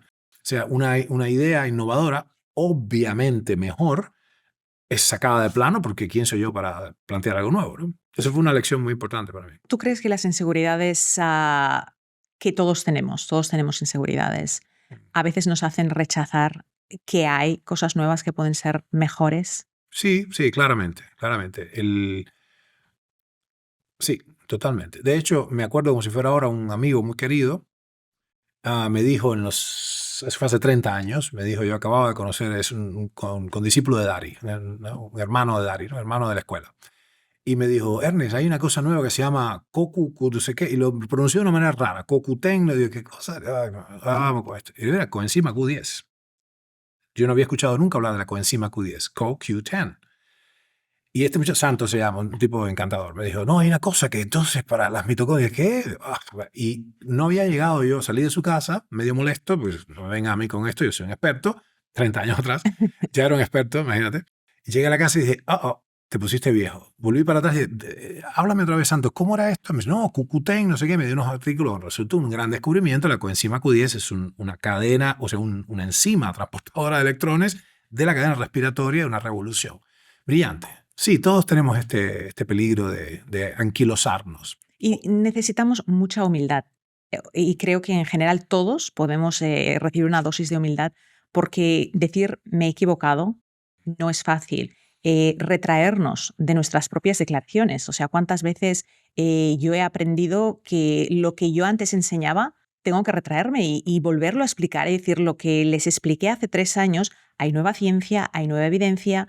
He aprendido cosas que demuestran que yo estaba equivocada, pero no es fácil aceptar porque lo primero es que nuestra representación de la identidad que nosotros creemos que tenemos, en el momento en el que tenemos que retraernos, nuestra inseguridad es la que, no necesariamente la persona no es humilde, pero somos tan inseguros como humanos de que nuestra persona, nosotros creemos que somos lo que imaginamos que tú piensas que yo soy.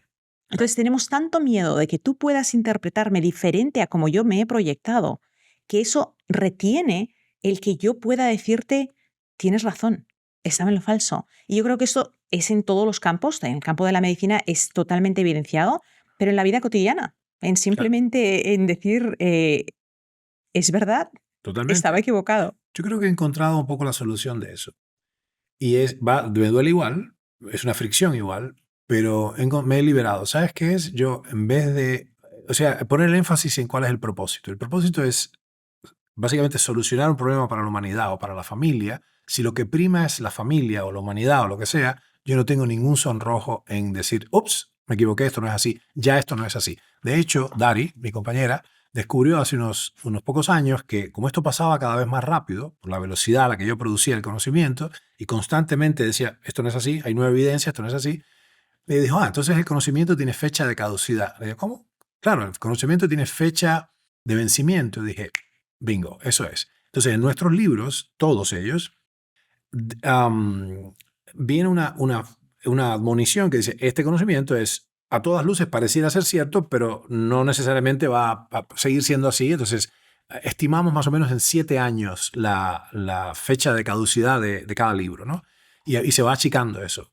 Tú sabes, desde julio del 2020 hasta julio de este año, mi casa editorial, yo mismo publiqué 10 libros, 10 piezas, algunas tan grandes como 2.400 páginas, ¿no? Medicina biológica, etc.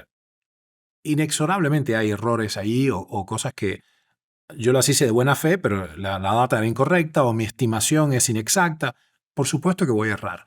Lo que yo ya estoy haciendo incluso es directamente asumir que es una suerte de incertidumbre, ¿no? No el principio de incertidumbre de Heisenberg, sino una noción clara, una certeza clara de que errare humanum est.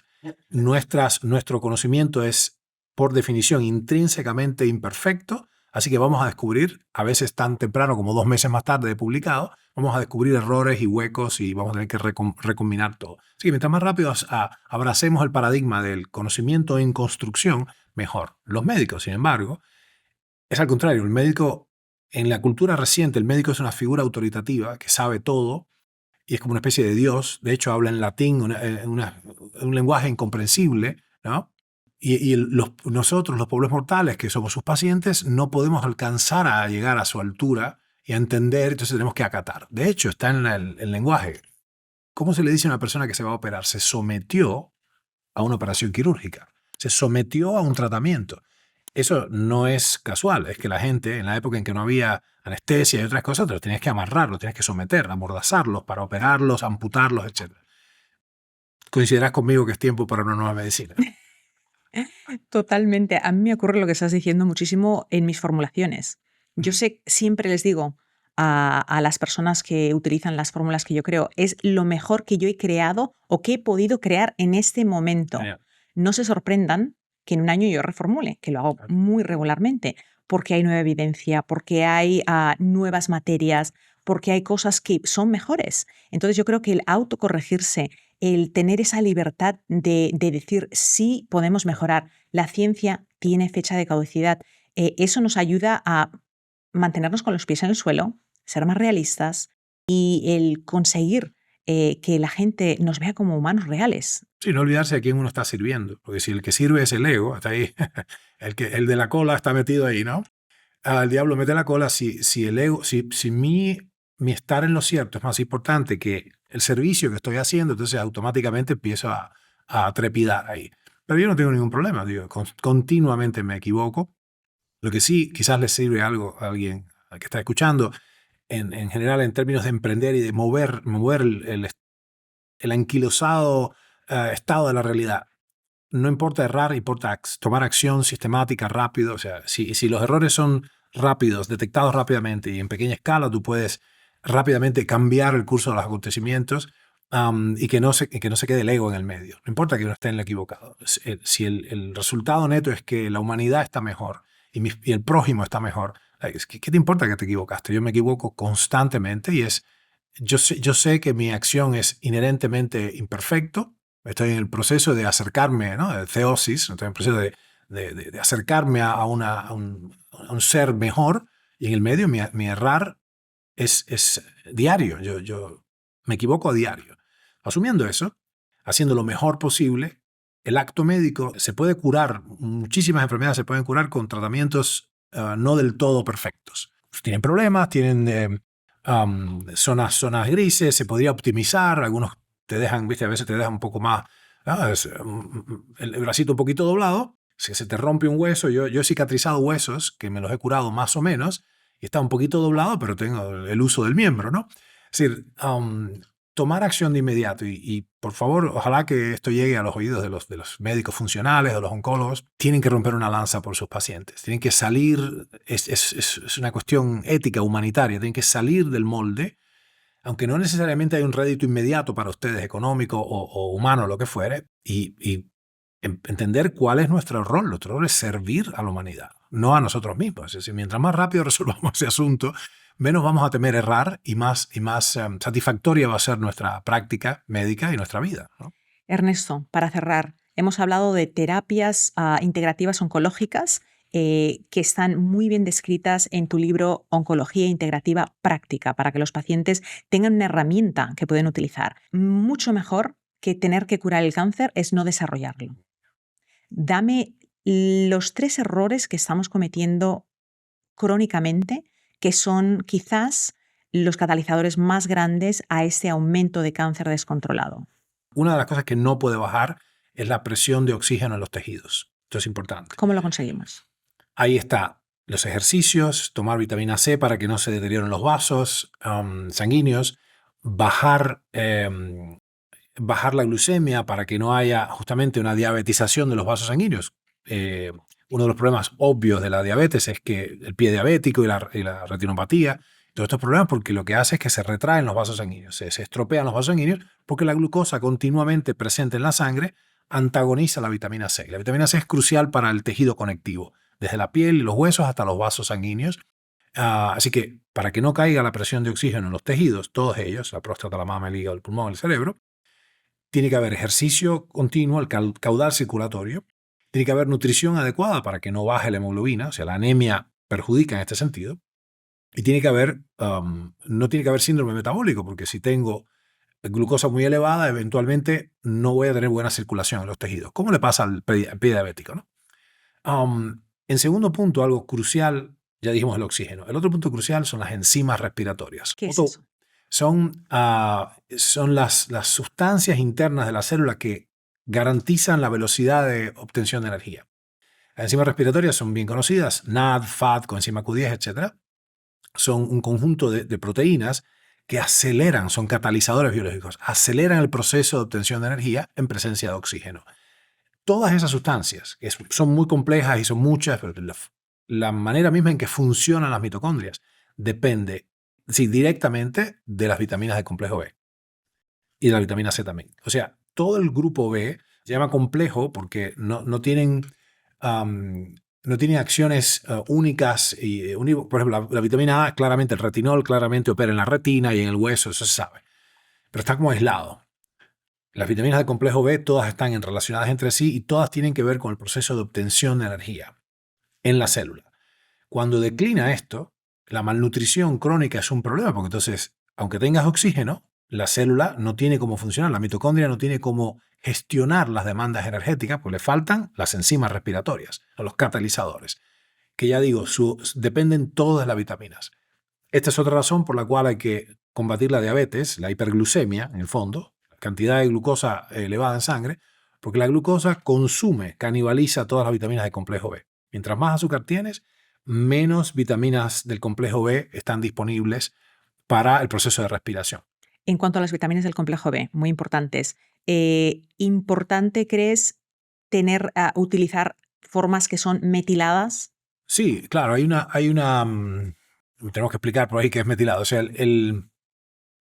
una fracción de la población tiene unas características genéticas que hacen que no puedan procesar adecuadamente las vitaminas de la dieta, transformarlas de provitaminas a la forma biológica activa. En ese caso, entonces, tiene una deficiencia enzimática. Esto explica muchas cosas y es verdad que uno puede suplementarse. Quizás debo decir, esto está los micronutrientes son parte de la alimentación, de la comida, pero ha declinado tanto la calidad nutricional de los alimentos. Es una cosa muy establecida. Ha declinado enormemente la densidad nutricional de la comida que tenemos disponible. Por eso es que los suplementos son muy útiles en este caso. Por otra parte, hay muchas amenazas ambientales, muchas toxinas, muchos venenos respiratorios, mucho estrés biológico y psíquico, mucha contaminación, lo cual no hace sino subir los requerimientos nutricionales. La DDR, la dosis diaria recomendada de estas vitaminas, no es la que pensábamos hace 120 años. No es la que se descubrió a principios de siglo con Casimir Funk y Linus Pauling y toda esta gente, que descubrieron en unas pocas décadas todas las vitaminas y establecieron que había una pequeña cantidad, unos pocos miligramos de cada vitamina, que te sirven para vivir. Si tienes eso, no te mueres. Los requerimientos vitamínicos del Homo urbanus, ¿no?, del hombre contemporáneo de la ciudad, han subido 300%, 400%. Porque hay muchos más desafíos ambientales, ¿no? Para empezar, también el hecho de que estamos con una hiperglucemia sostenida crónica, que yo llamo hiperglucosis, ¿no?, hyperglucosis, hace que las demandas de los vitaminas del complejo B sean desmesuradas, porque es imprescindible para gestionar la glucosa, o sea, para procesar los glúcidos, se emplean vitaminas del complejo B. Eso es uno de sus roles biológicos. ¿Te atreverías a decir que una persona que es diabética, que quizás está utilizando metformina o insulina ya porque es un diabético más avanzado, esa persona, si consumiera regularmente un complejo activo de vitaminas B, tendría mejores resultados? Mucho mejores resultados. De hecho, Warburg estaba obsesionado con esto. Warburg descubrió algunas de estas vitaminas, la riboflavina, la tiamina, la biotina, y estaba obsesionado con esto porque él hizo experimentos. Yo repliqué algunos de esos experimentos con los ajolotes, donde si tú, aún manteniendo las condiciones del medio, las condiciones de oxígeno del medio, bajas la tasa de vitaminas, de accesibilidad a las vitaminas, o pones análogos estructurales, o sea, antimetabolitos, antivitaminas. Bueno, esto no es extraño en oncología. Para los que escuchan, hay un antifolato, hay una droga que es un antagonista del folato, un antimetabolito que todos conocen, que es una droga abortiva y es una de las más antiguas drogas usadas en oncología, ¿no? La segunda gran cosa, una es, ya dijimos, mantener el caudal circulatorio, y el otro es, necesitas un aporte continuo de vitaminas del complejo B y vitaminas solubles en grasa para que la maquinaria mitocondrial funcione sin interrupción. Finalmente, el otro aspecto importante es evitar los venenos ambientales. Las toxinas ambientales tienen la característica de que muchas de ellas son disruptores mitocondriales, que es el 2,4-dinitrofenol, que es el palatión, hay muchas pesticidas sobre todo, pesticidas y usados masivamente en la producción de alimentos. Y también, preservantes y estas sustancias de la industria cosmética que continuamente penetran y perturban el proceso de la respiración. Hasta ahora incluso microplásticos que se detienen y se introducen y afectan la capacidad respiratoria de las mitocondrias directamente. En el fondo, como ves, todo gira en torno a las mitocondrias. El oxígeno es necesario para las mitocondrias, las vitaminas del complejo B son críticas para las mitocondrias y la ausencia de toxinas que son disruptores mitocondriales es fundamental también para el proceso de la respiración. Esas son las tres grandes cosas que nos van a permitir bajar sustancialmente la probabilidad de desarrollar un cáncer. ¿Cómo se hace todo esto? Bueno, ya sabes, suplementos, comida orgánica, ejercicios, exposición al sol, todas las cosas que ahora los biohackers están diciendo como muy nuevas, que nosotros venimos hace 40 años haciéndolas y diciéndolas, son el modo de instrumentar todo esto. También hay un problema serio con la radioactividad. La radiación médica y ambiental desde la Segunda Guerra Mundial para acá, que se empezaron a hacer pruebas atómicas a cielo abierto, centrales nucleares y mucha radiación diagnóstica, claramente producen cáncer, claramente. O sea, entonces y cuando, no importa cuán bien esté tu organismo, si tú tienes un ataque de energía radiante, bueno, ahí va a haber un daño seguro. ¿Cuánto daño? Depende de la exposición. Case in point, uno de los muchos efectos colaterales de la radioterapia médica es el cáncer. Claramente, o sea, no es irónico que una de las cosas que más causa cáncer es la radiación empleada en la radioterapia y la propia quimioterapia empleada en el tratamiento del cáncer. Lo ves en el prospecto. Cuando miras efectos colaterales, cáncer, oh no. ¿Entiendes? O sea, tenemos que salir de este paradigma de disrupción y de terapias heroicas, ¿no? Remedios heroicos, porque si no estamos dañando más de lo que curamos. Dicho sea de paso, es verdad que estamos perdiendo la guerra contra el cáncer, declarada por Nixon en su momento. No hay nada para alardear a partir de esa edad, justamente de esa época para acá. Pero la primera cosa que yo haría es dejar de hablar del tratamiento del cáncer como una guerra. Porque entonces en la guerra tout est permis, ¿no? En el amor y en la guerra todo es legal. No, porque esa mentalidad guerreril permite una serie de intervenciones que de otro modo no te permitirías. Si es ponernos de acuerdo, si es disolver los tumores, si es favorecer el sistema inmune. Porque en una guerra tú admites que una persona esté herida y que esté convaleciente, ¿no? Quimio, rayos, cirugía, etc. Pero si es otro el abordaje, si el abordaje es más inteligente, es disolver los tejidos que están enloquecidos, bajarle los nutrientes para que se vayan apagando solos, es otro cuadro diferente. Favorecer al sistema inmune, o sea, ir al favor del paciente, no en contra de la enfermedad. Pero todo esto no va a cambiar mucho si se queda en las palabras que hoy estoy diciendo. En Oncología Integrativa Práctica y otras piezas de nuestro laboratorio, hemos creado para los médicos y los pacientes, discursos diferentes, hemos creado todo el bagaje cultural y accionable práctico. El protocolo. Claro, exactamente el protocolo y los fundamentals para darle un giro realmente revolucionario a la terapia del cáncer en el siglo XXI. Ernesto Prieto Gratacós, autor de más de una docena de libros. Tu último libro, Oncología Integrativa Práctica. Vamos a poner un enlace para que muchas personas puedan leerlo.